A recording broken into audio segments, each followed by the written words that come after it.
Good evening and welcome to another webinar in the Healthy Hormones Happy You group. My name's Sally Varley and I am an acupuncturist and a fertility and menopause specialist. And since we've gone into lockdown, I've been talking to all sorts of other people and health professionals to collaborate so that we can have some really interesting conversations all about some of the things that are coming up for us now during this pandemic. And I'm really pleased to introduce you to Christina Webb, who is a psychotherapist and a counsellor, and she works with adult men and women, helping them to manage their emotions and particularly things like anxiety and depression.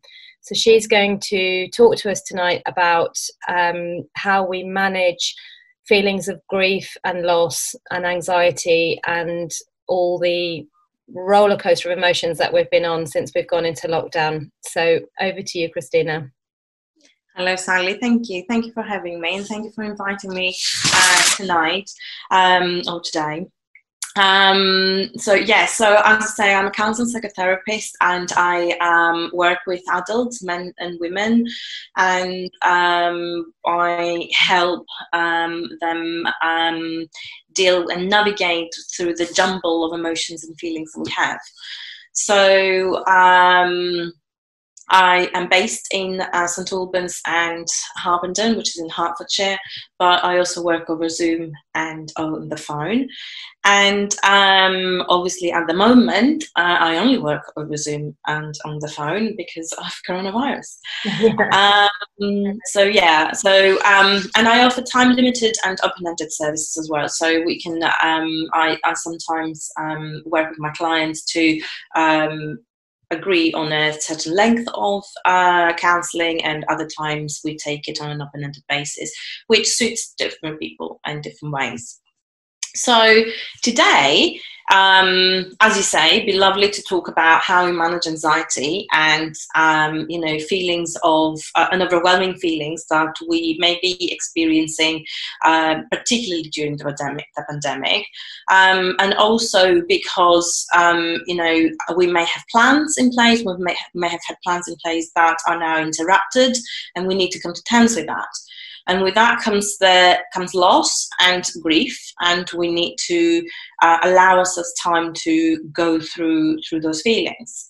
So I'm going to talk a little bit about those two main areas, and we can have a conversation about the other things that sort of come to mind. But I'd also like to kind of give some strategies to people today that we can kind of implement on in our daily lives, and with our families and the people that we have to isolate, or even if we're isolating on our own. Those are little strategies that help us get through this.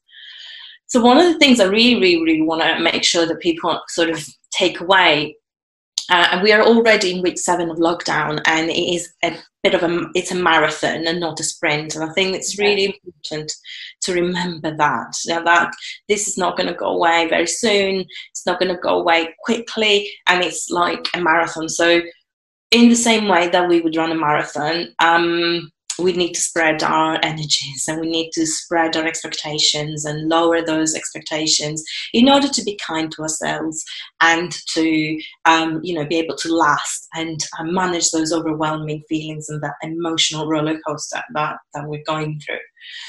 So that's a really, really important thing, and I may kind of keep referring to that. And it's okay when we talk about managing anxiety and when we give strategies and think about how we do this. It's important to remember to be flexible with ourselves and to be able to review those strategies to make them fit to how we live and our lives at home with our partners and our families and on our own. So whatever your setup is, it is okay to review those strategies to make them fit what you want. So take the principle away from it and be okay to be flexible with it. And that we're all trying to figure it out. That no one has all the answers, and we're all trying to figure it out. And maybe it's one of those very rare and unique situations in life where everyone is going through the same thing, and at the same time, no one is ahead. No one knows it. No one has been through a pandemic before. So I think it's important to remember that we're all trying to figure it out at the same time, and no one is sort of more wise or wiser than someone else. So anxiety. What is anxiety? It's not something that we cure, and it's not something that we just tick off. It is something that we manage, and it's something that we learn to cope with. And everyone goes through anxiety. Everyone will go through anxiety at different levels, at different times of their lives, at different, kind of sort of, some people might be able to deal with anxiety or have a little bit of anxiety, and some people, an event that to someone might seem so small, it might actually skyrocket their feelings of anxiety. So everyone will go through it, but in a different ways. But it's not something that we just sort of cure, that we don't have, that some people have and some people don't have. It's something that we manage. And how we think is what affects our anxiety. And what is happening at the moment with coronavirus and this pandemic that we're going through is that things, we cannot control what's happening. It's completely out of our control. We have no control over our government rules, the lockdown rules. We have no control over the pandemic, whether it's going to spread or how, and whether it's going to stop. So that is fueling those feelings of anxiety, because the way that we're built and the way that we are as human beings, we like to control things, we like routine, and anything that is a drastic change, which this pandemic is definitely a drastic change, it makes our anxiety skyrocket. So our natural response to that is that of fear, worry, stress, and, basically we're trying to do anything to, avoid the change and be in denial. So again, we'll talk a little bit about that later on in terms of grief, but it is a little bit like that. The first stage of grief is that of denial, where we say, this isn't happening, this is not happening, no, completely in denial. So, we're going through that a little bit. So the pandemic at the moment, it makes us feel that we're in danger. So we're constantly thinking we're in danger. So what are we going to do about this? So that's why we've got this anxiety, these feelings of anxiety. And some anxiety is okay sometimes, because it gives us the impetus to do the right thing. It gives us the impetus to, it gives us it pushes us along. And, some anxiety during, when you're like, I don't know, going through an exam period, or if you've got a big business project to launch, that's okay, because it just pushes you along. But when it happens consistently and when it happens over a long period of time, that's when it's something that affects us, and especially also when it affects our relationships with people. Yeah. So that's kind of what anxiety is.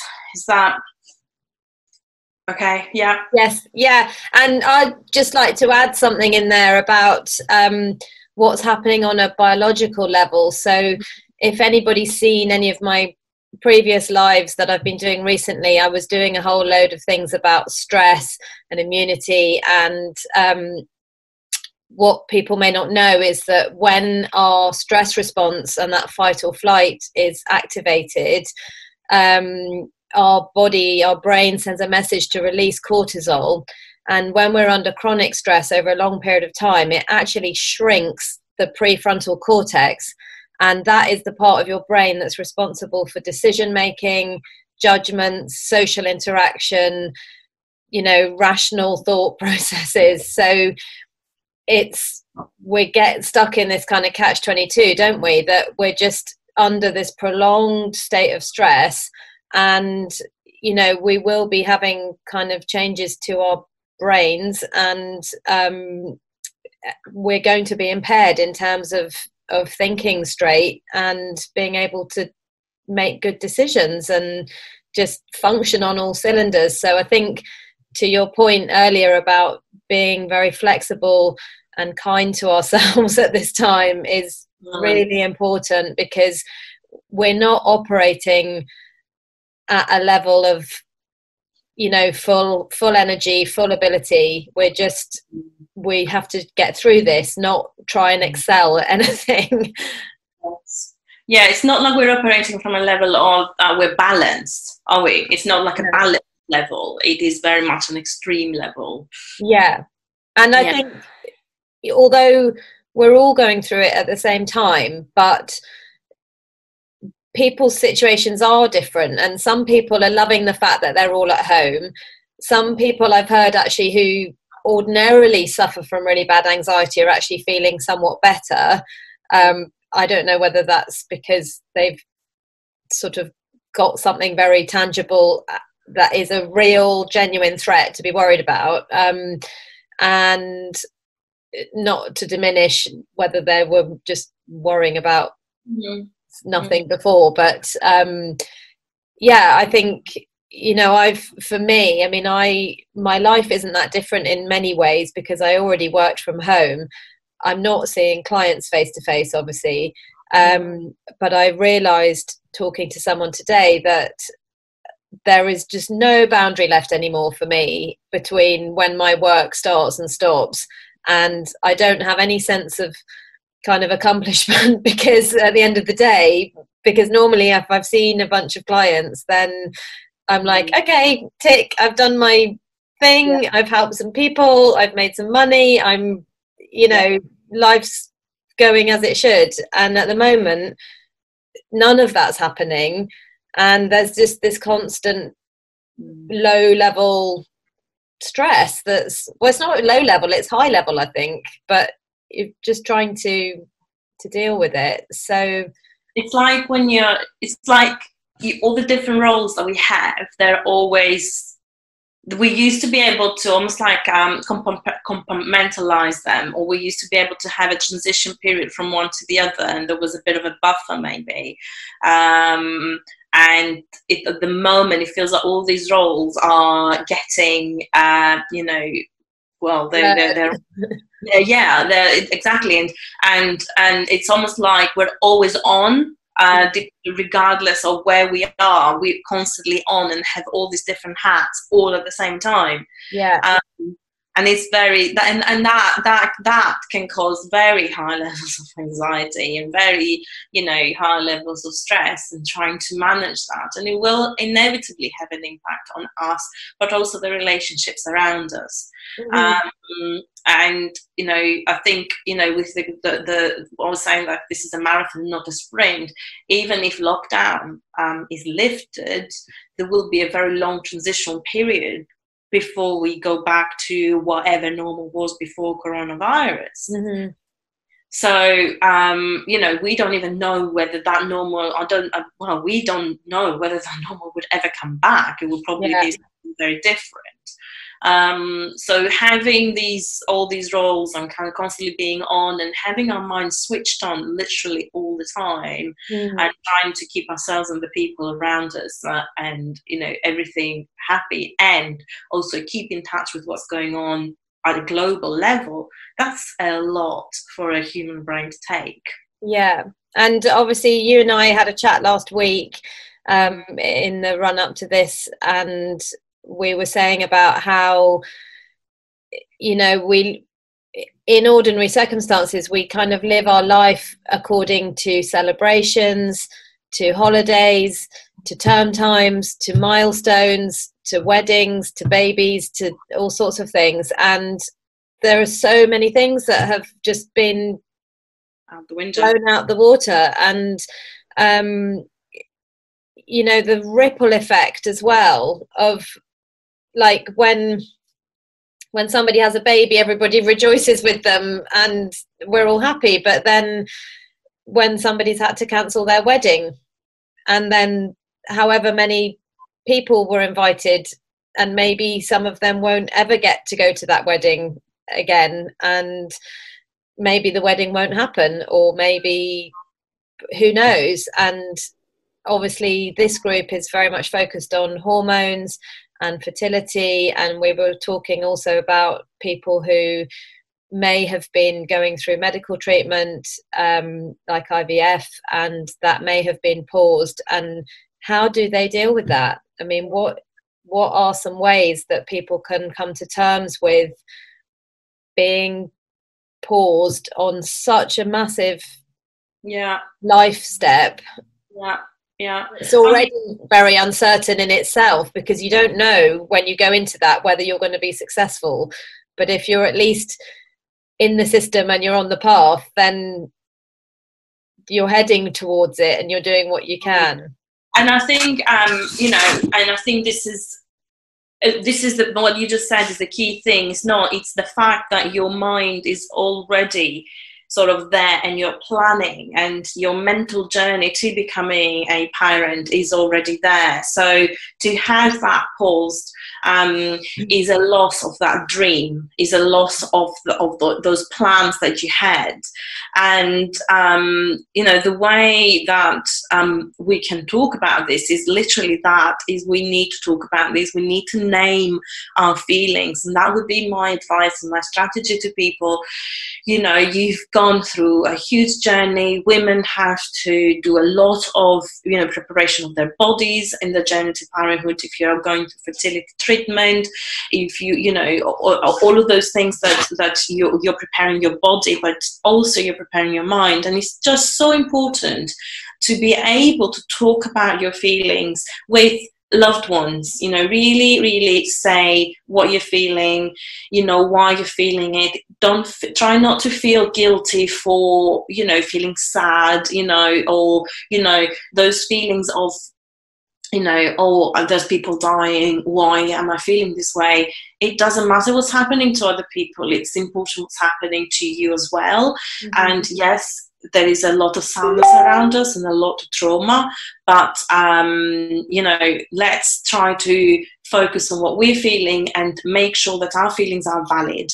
So really talk to the people that you're with, you know, your family, and really come up. And also sometimes it's really difficult to, I guess, express feelings with your family if they don't know what to say, because a lot of the times people just don't really know how to respond. And my advice and a little strategy to people who are going through, you know, their journey to parenthood may have been paused or cancelled, is to really set your own boundaries as to what is an acceptable subject and what is not an acceptable subject, and what is it that your family and your friends can touch upon, and what is it that they can't. And I'm sure that a lot of people will just respect that, and in fact they'll probably be grateful to know how to deal with it, because then they can support you and they know what support you need. And I think it's about that, kind of stand up and say, okay, this is an incredibly difficult time. I'm really sad. I did not want this to happen. There's no, you know, but ifs and buts about it. This is a completely awful situation, and this is the kind of support I need. And it could be, you know, please don't talk to me about X, Y, Z, or please do ask me, or if I say to you, I don't really want to talk about this right now, please respect that, and then I'll come to you later. Whatever it is that works for you, you know, what normally works for you, then, you know, it's a case of actually vocalizing that and being really open with your family and friends about, you know, what kind of support you need.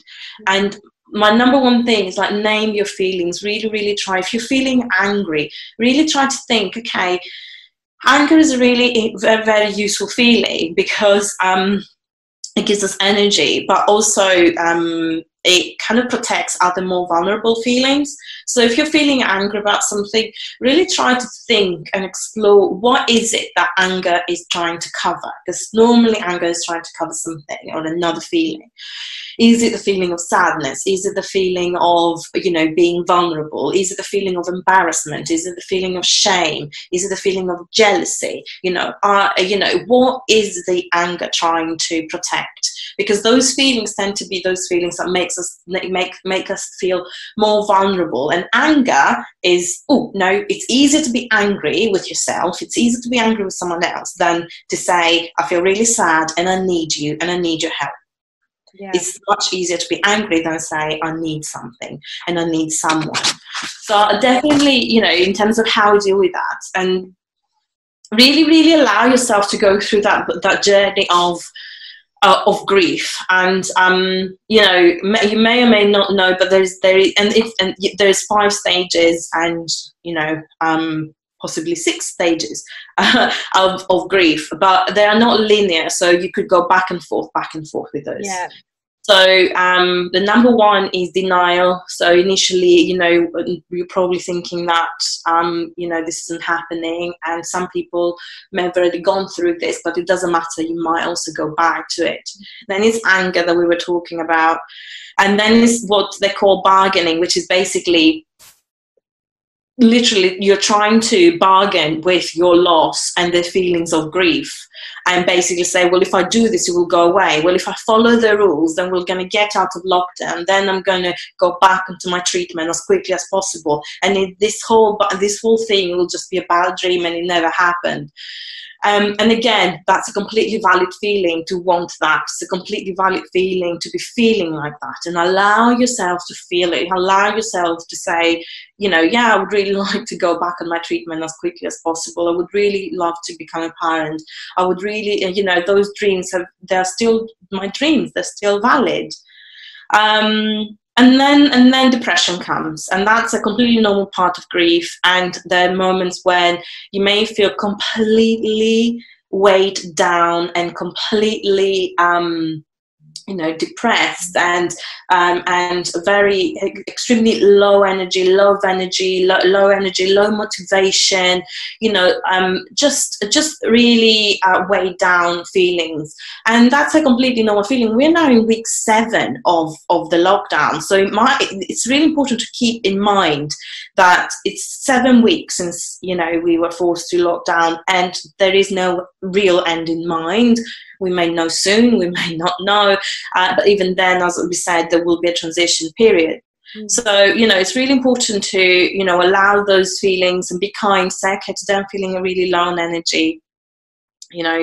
What can I do about that? Can I allow yourself to feel that? I know it sounds like, but if you really do allow yourself to feel sad, it's somehow for some relief. And if you talk about it with a loved one, it offers some relief. And it is all about not bottling things in and allowing those feelings to flow. Yeah. And then go on. I was just going to jump in and say that, of course, we need to remember that some people won't have told anybody that they were going through fertility treatment, so they'll be dealing with this loss kind of on their own unless they decide to open up about it. And of course, fertility is a very, very personal and sometimes private journey for people, and especially if you've already been down that route once or twice or more times before, and if you're not successful each time, you're less likely to want to share that. And maybe in instances like that, if you don't want to talk to your closest family and your partner, then you need to reach out to somebody like you, or a professional for some support, because it isn't good for anybody to bottle things up. And as you're saying, we need to let stuff out. And I also wanted to add that it's a slightly different thing, but some years ago I had a friend who recovered from cancer, and after she'd finished her treatment, she wrote a very I don't want to say prescriptive, because it sounds a bit sort of harsh, but she wrote an email to all her friends saying, this is what's happened, this is where I'm at, this is the kind of support that I need. I can't deal with conversations of an hour. So actually, probably more like 10 minutes is my maximum. I really could do with some food being cooked for me. This is what I like to eat. If somebody could, I don't know, put my bin out or whatever. She made it very clear what was going to help her in that time. And I think it was so perfect, because, people get frightened. They don't know what to say. We all get awkward and uncomfortable. And so she just opened that pathway for people to step up and help her and be her friend in the way that she needed. And I thought it was such a great thing to do. So I definitely agree. I mean, it might feel a bit stilted and a strange thing to do, because sometimes we're not used to being that vocal about our struggles or how we feel about very sensitive topics. But I think if the viewers, if anybody's sort of relating to this, that if they can bring themselves to maybe make a list with their partner of, like, you know, what are the real awful comments that people make, or what are the things that really help. I did see a really good article a while ago about how to speak to somebody who's going through something like fertility treatment or grief. So I'll see if I could dig that out and post it in the group. I mean, it's really, I mean, what your friend did is she opens the channels for people to be able to help in a concrete, very practical way that they know will be helpful. And when she's ready, and if she wants to talk about it more or whatever, then that will come. But right now, this is what she needs. And I think this is just about that. It's opening those channels and saying, okay, this is what I need. And if it is a secret, which may well be, I think, you know, one of the things that I want to talk about, and that is to do with anxiety as well, and one of the strategies is obviously talk to your partner, but journaling. Journaling is a secret weapon. It's a bit of a secret weapon. The reason for it is because it has such a power to process your emotions, and the act, literally the act of having pen and paper and writing down what comes into your mind without any editing, but, you know, really get into the habit of writing things down. That can help you, you know, it can really help you. You know, you can initially, if you're not used to it, and if you're not used to writing down your thoughts and feelings, you know, kind of try to think, and if you need a little bit of help, try to think the last 24 hours, for example, what is it that surprised you? What is it that, you know, challenged you? What did you find difficult? Like, have some questions in mind that you can then almost answer. You know, like you're answering those questions for yourself. And then as time goes by, and as you do it more and more and more, it is practice. It's a case of practicing journaling. You will find that you just write those things down, and it is a very creative way, and it's a very good way to show to yourself, you know, no one is reading it, to show your vulnerability, let it all out, because it is, I have to say, it really is a secret weapon. It helps a lot, and many people. So, you know, if you can't open up to others, if, you know, it's really difficult, another way is to journal, you know, and, you know, ask for help from, you know, a professional. But, you know, journaling is also very good, and you can do this on a daily basis. You can do this many times as you want. You know, you can write anything you want. You know, a book that you read that touched you, or a comment that someone said that, you know, made your blood boil, you know, you can write those things down. And the amazing thing that happens when you journal is that you free associate, which is something that we very much do in counseling and happens with clients. And you start to think, okay, why did that comment make me so angry? You know, what was it about that comment? You know, who said it, and has anyone else said this before? And you don't even need to ask those questions yourself. They just sort of happen, and it's those thoughts that come into your mind.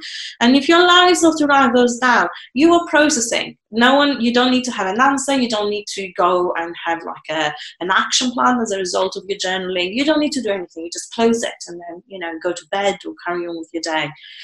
But I would really recommend, you know, if you're going through a lot of feelings of, you know, anxiety, if you've had your plans changed, paused, you know, if, you know, your dreams have been taken away, really do try to, you know, kind of name those feelings, write them down, try to process them. Yeah. And what about for people who their relationship is starting to crack under the pressure, and they might have been all right up until now, and then suddenly they're thrust into the house together all the time, and they're kind of cracking up? What can we? Yeah.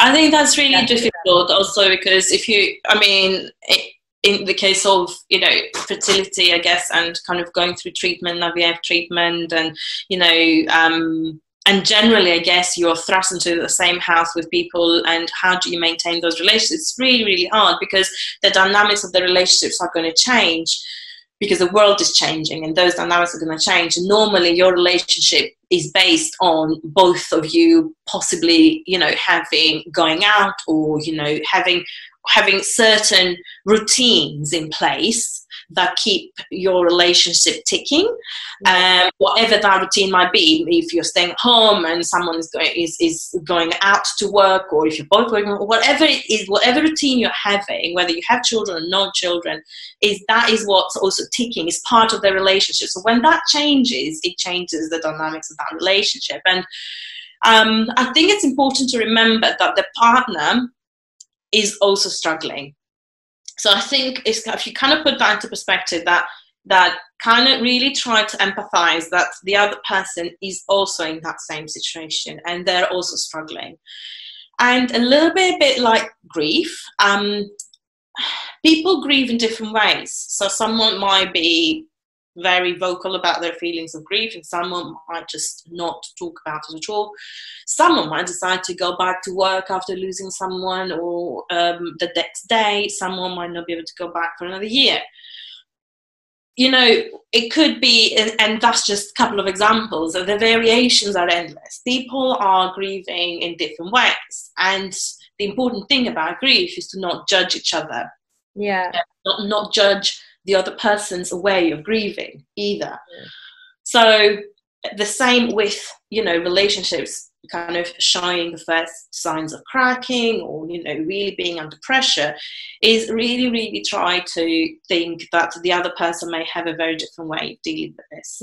And without stereotyping, do you notice in your work that there are particular ways that women grieve and that men grieve that are different, and that we might not recognize in our partner? Yeah, I think it's not just the grief, but yeah, generally women may process feelings in a more sort of vocal way, may want to talk about it, whereas men might not want to talk about it. You know, and, you know, without wanting to generalize, if we wanted to look at a pattern, then yes, I think that would probably be true, that men tend to not really want to talk about it, or have very specific times that they want to talk about it, or may have very different ways of dealing with it, be it, you know, go to the pub with a friend, which they can't do now, you know, do their sports, you know, or throw themselves into work and literally work every hour God sends. So they may be the ways that they deal with it, and then women may, you know, want to talk about it a lot, may want to cry, may want to hug, may want to seek, may be seeking attention even more, whereas men actually might kind of want to go, just don't even like talk to me, like I don't really want to go there. So yeah, I think, you know, there is definitely those patterns, and I think remembering that people, men and women, and generally people have got different ways of dealing with a difficult situation is really helpful, and it literally is almost halfway through the problem, and just making sure that those relationships are, you know, maintained. And, you know, if you were on a journey to parenthood, that is relevant to that, because that journey to parenthood has been interrupted for both of you, and you're both struggling with those feelings, but you may be struggling in different ways. And it's really difficult when you're in the midst of your own pain to really recognize someone else's pain, which is really important. And that's where, when I say name your feelings, it's really important to sit opposite each other, next to each other, whatever, you know, and really kind of try to listen to how the other person is feeling, really give them time. And, you know, we are now in lockdown, and that just kind of sort of goes with, you know, kind of other strategies in terms of managing anxiety and managing relationships. It's like, because we're in lockdown, there's a sort of perception, a misperception, I guess, that, oh, we spend so much time with each other. Actually, it's very easy to live alongside each other in the same house and not actually really spend time together. So my one thing that I would like to say is, like, really try, don't go overboard, because that never works. But just sort of try to say one evening, really make an effort to eat together, like, really, because if, whatever's going on in your life, maybe try to eat together, or try to kind of come up with an activity, go for a walk together, or, play chess, or whatever it is that you were doing. And that's a really important thing. Don't try to reinvent yourself. Don't try to come up with some funky new activity or whatever it is, whatever it was that worked for you, or you think it worked, try to replicate that now, and kind of really try to make an effort, and not think, well, we're together all day every day, but actually, how much quality time do you spend together? How much, have you really spoken about how you feel? Really try to check in with each other. I think this is really difficult, because when your dreams get taken away, and that's a shared dream, you want the other person to be feeling exactly the same what you're feeling, and you want the other person to be dealing with it the same way you are dealing with it. And that's really difficult, because that probably will never happen. Because and I think one of the things, particularly to do with fertility treatment, is that, of course, it is about both partners. The man's input is just as important. His health is just as important as the woman's. But everything is focused on the woman, because she's the one that has to go through all the injections and the everything. And I think because men are designed to be solution focused, this is just absolute killer time for them, because they're being thwarted constantly in terms of sort of accomplishing things, or finishing projects, or being able to find an answer for something. And I think men like to do, and whereas we were talking about before how women are predisposed to be low in serotonin, which is that neurotransmitter that makes you feel good, and the way that we boost it, apart from diet, is by talking and getting stuff off our chest, and sharing, and feeling like we're in a sort of cooperative community of like-minded people. So that's why women get together and natter, because it makes us feel better. And men are the opposite, really. They feel drained if they have to talk for too long and listen for too long. It really drains them. So I mean, it sounds a bit pathetic and silly, but it's true. And it's kind of I think I've read before in one of those books about the differences between men and women, that if you want to have an important conversation with your guy, you need to say to him, I'd like to talk to you at 8 o'clock tonight about X, and say, would that be okay? And I think for the man, that's quite good, because he can put it in that part of his brain that he's like, okay, that's happening at that time. And if you can sort of keep things to a fairly brief, don't go on and on for hours, but just keep it to 15-20 minutes or something, I think that's a good opportunity for the guy to open up a bit about what might be going on for him, or just to, even if you just say, I don't even want you to do anything, I just would like you to listen. And that tells him, again, it's that is really helpful to say to a man, because a man, the minute you present them with a problem, they tend to kind of think, okay, how can I sort this out? And they immediately come up with a solution, and actually it's not always helpful. And I think, what we were saying earlier, kind of telling people how to help, I think that also could work with partners. If you say to your partner, this is what I need. And I think we women tend to not really ask for help.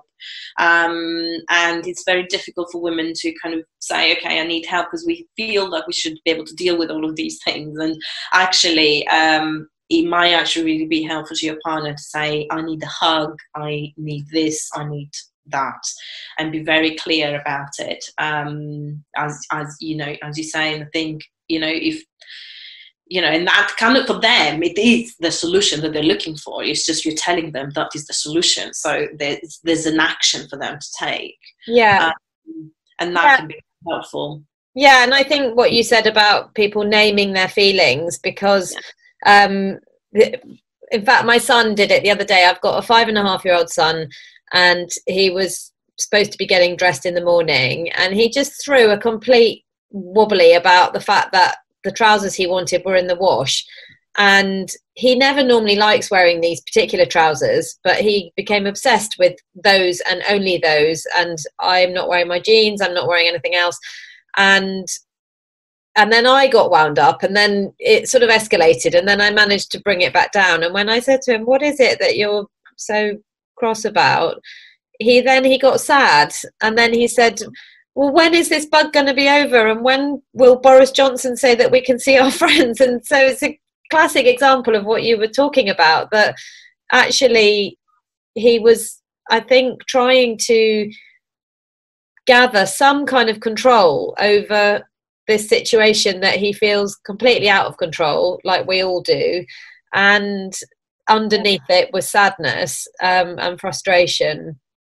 And it was anger that helped him get the control. Yeah, but I think, and often we can be quite sort of mindless about why we're feeling stuff. We just go around swearing under our breath, thinking like other people are doing bad to us, or that it's their fault or whatever. But really, the child is the trigger, or the partner is the trigger, or the job or something. But it's not the actual issue, is it? And so I think we help ourselves, but we also help our loved ones if we can be on top of our emotions, and we can understand and we can process things in as healthy a way as possible, and not bottle stuff up, and not have things come out sideways against people that they shouldn't come out to.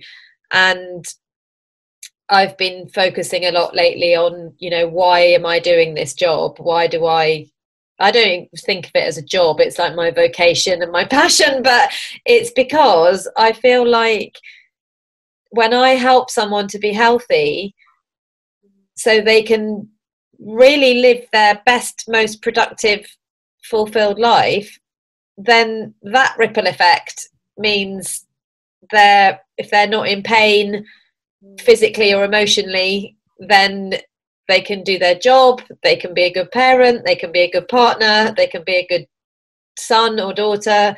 And it's just actually, it's huge. And it's the same with what you're doing. If you help people to understand themselves and why they're feeling what they're feeling, and ways to get through these bumps in the road, because that is life and we all have them. And then, we can all manage our lives better and come through this, if not stronger, but at least not completely crushed by it. And I think you said something that sort of prompted me inside the child. It's a child that's a trigger. When you sort of prompted me to think about the inner child that we all have. And I think when in times of pandemics, and in times where things are really stressful, and in times of high levels of anxiety, when dreams get taken away, when our plans change, is that inner child that's screaming at us. And I think it's really important to listen to that child, and really allow that child to tell us what it is that we are feeling, because it's those raw, children deal with raw emotions, and our inner children are doing that. So our inner child will be dealing with those raw emotions, and it will be the adult within us that says, no, just push that away. No, that's not acceptable. No one's going to listen to you. No, society's not going to accept that. That's shameful. That's embarrassing. Don't do it. And really, if we really try to get in touch with those feelings and express them to people we feel safe with, and to people that, we can trust, and or in our journal, that is really a powerful way of processing our emotions, and really keeping on top of those emotions, and really kind of having that ripple effect, that positive ripple effect in to us, but also our families and our relationships. So, I think it's a really difficult kind of time for people in terms of their relationships, especially if they've had their parenthood dreams taken away.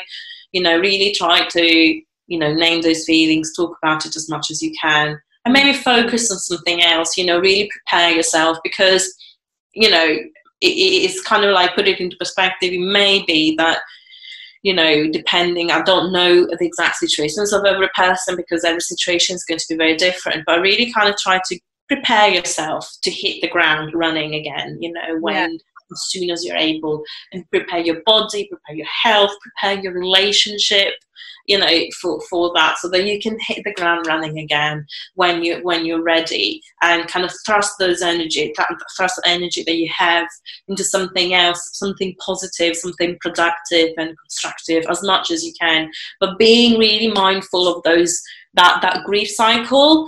You know, if you're feeling depressed, if you're feeling quite low on motivation, low on energy, don't beat yourself up about it. You know, like, take the day, you know, take a couple of days, you know, really be kind to yourself, and be, as we said at the beginning, be flexible, be able to review, you know, what's going on, and say, well, that's okay, you know, just because I'm having a slow day does not mean that everything is out of the window. That's okay. So I'm having a slow day, and that's all it is. Yeah, I think it's really important to remember that, because it's very easy to just kind of go like, okay, I'm so crap at this, you know. I'm not. I'm just having a bad day. Yeah, and also, and maybe it would be a good idea for people to track their mood, either with a little emoji, or you know, give it a score out of 10, or just name it, like tearful, angry, sad, happy, excited, whatever, so that you can identify whether there's any kind of pattern, because of course we are all driven by our cycles, and lots of people are very out of touch with that. But actually, when you know what your cycle's doing and which part of the month you're in, then that is quite informative, and that's something I can talk to people more about. But also, I think because we're all very restricted in terms of where we can go and what we can do, that everything's blurring. One day's blurring into the next. The weekends don't mean anything. It's all just quite weird. And so it's probably quite easy for people who are getting into a bit of a state of depression to feel like every single day is the same, and that to lose track of whether they did actually feel okay on a recent day. And it's something that I notice with my clients, that I take very careful notes, because people forget when their pain goes away. They forget how bad they felt. And sometimes people, you know, they get partway through their course of treatment, and then they might occasionally will say, I don't really know if this is doing anything. And then every time without fail, I can go back to their first appointment and the notes that I took, and I'd be like, right, okay, so you weren't sleeping, you had headaches 3 times a week, you you know. They're like, oh yeah, and all of those things have gone, and you know, they get used to just feeling well again, and which is how we should be. We shouldn't notice our bodies. We should be free to have great thoughts and plans and aspirations. So it's a bit like our minds when you're in therapy and counseling. It's actually interesting. It's a very similar process, because, you know, you suddenly, it's not a switch, and it doesn't happen overnight, but suddenly you're able to process things better. You're trying to understand yourself better. You notice your patterns, and your relationships seem different. You're able to put boundaries, you know, in terms of your relationship with people that you interact with, boundaries for your own self, and suddenly you think, oh, hang on a second, I think I'm coping so much better, or, you know, my pain or my trauma, or, you know, things feel a little bit more palatable, feel a bit more, I can talk about them without feeling that stab in my heart, you know. And it's really interesting. It's kind of like, it's that process of you know, trusting the process, I think, in both situations. But you know about routine? Yeah. Because you're right, you know, now that things have kind of blurred, that everything's so blurred, and we don't, it's really important that to manage anxiety, we actually do need a little bit of routine. So my strategy and kind of advice to people is to have a rough routine. I think having a very strict routine is probably counterproductive, but if that's, you know, what helps, then fine. But I would definitely say have some sort of rough routine that works for lockdown life, and really kind of have time for yourself, time with your partner, you know, some time to, you know, maybe connect technologically, you know, online with other people that, you know, you would normally see, and all of those things, not necessarily in one day. I keep saying this to clients. People sometimes think that they've got to do everything, they've got to somehow fit everything in only in one day, and that no, spread it over a week. You know, you don't have to speak to everyone every single day. You don't have to go running every day. You can do it the other day. You don't have to do all of these things every single day, every single activity every day. You can spread those things out and allow yourself time to rest. So that's what I'm saying, kind of have a rough routine, because anxiety gets triggered when we have a drastic change, which we talked about at the beginning. The drastic change, one of the big, is that our routines have completely fallen apart. Yeah. Like where we had tons of things to do, we now are told, don't do those things, you can't do blah blah, you're not allowed to socially interact. All of those things have been taken away. So let's manage our expectations and kind of really kind of have a rough routine that will help you get through the days, and really try to differentiate whichever day you want, but like Saturday, Sunday tends to be, you know, the weekend. Really try to do something different on those days. Try to differentiate. So kind of artificially sort of kind of put those routines back into your life, you know, because that will really help. It's really one of the biggest things about anxiety, kind of really, we thrive with consistency. It's, you know, in terms of parenting, you know, one of the number one things about children and raising children is consistency. You've got to be consistent. There's no wonder that children develop best when they've got consistency around them. Whatever that consistency is, it has to be consistent, you know. So, you know, it's not about, you know, having the perfect, you know, family setup, or, you know, whatever that might be, you know, whatever your life is, and whatever family you've got, as long as that's consistent and you can be clear about the rules and the expectations, that's when children thrive best. And it's no coincidence. It's the same for adults and our inner children. We need consistency, and we need that thing. Yeah, I totally agree.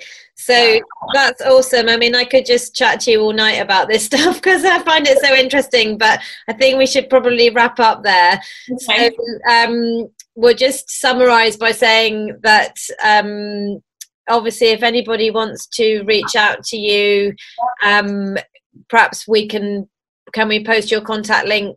My website is christinatherapy.co.uk. So christinatherapy.co.uk, and it's the same on Instagram. And well, on Instagram it's Christina_therapy, and on Facebook is Christina Therapy. But if you go on to my website, which is christinatherapy.co.uk, all my details are on there, and then from then on, people can get in touch if they want to.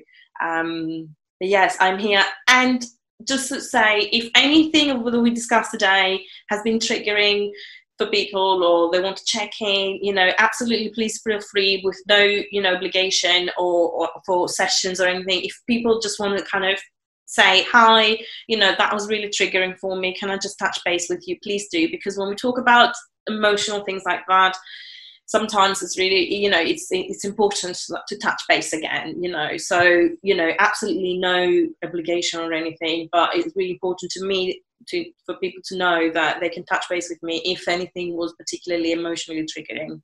Yeah, and I think obviously same goes for me. If anybody wants to reach out to me and talk about anything that we've discussed today, I mean, my hope is that we've helped people to feel that whatever they're feeling is very normal. It's, you know, to be expected. It's nothing to be ashamed of or frightened of or to be hidden away or buried. Like, bring it out, let people help you, and you know, we will come out of this time.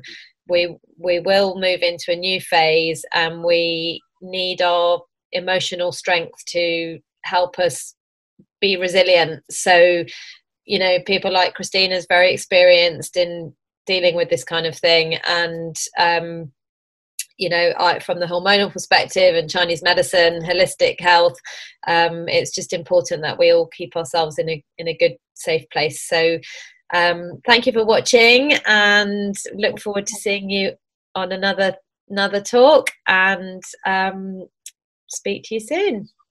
Thanks, Christina. Bye-bye.